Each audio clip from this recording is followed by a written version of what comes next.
আজকে বরিশাল মেহেন্দিগঞ্জ উপজেলার চড়ককিরা ইউনিয়নে বুধবার বাংলাদেশ জামায়াত ইসলামের মনোনীত প্রার্থী অধ্যাপক আব্দুল জব্বার বিভিন্ন স্কুল মাদ্রাসা পরিদর্শন করেন। নির্বাচনে আর বেশি দিন বাকি নেই। এরই মধ্যে প্রার্থী হিসেবে মাঠে নেমে তিনি শিক্ষা প্রতিষ্ঠান, শিক্ষক শিক্ষার্থী ও এলাকাবাসীর সঙ্গে মতবিনিময় করেন। অধ্যাপক আব্দুল জব্বার বলেন, আমরা জনগণের ব্যাপক সাড়া পাচ্ছি।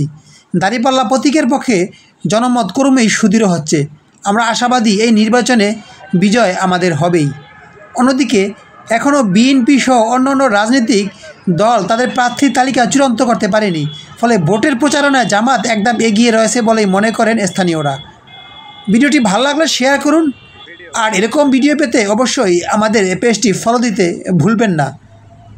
বাংলাদেশ জামাত ইসলামের পক্ষ থেকে মেহেন্দিগঞ্জে একক প্রার্থী হিসাবে আব্দুল জব্বার সাহেবকে আগে থেকে মনোনয়ন দেওয়া হয়েছে। তাই ধারাবাহিকতায় তিনি গত কয়েকদিন যাবৎ বরিশাল মেহেন্দিগঞ্জের বিভিন্ন আনাচে কানাচে ঘুরে বেড়াচ্ছেন এবং জনগণের সাড়া পাচ্ছেন।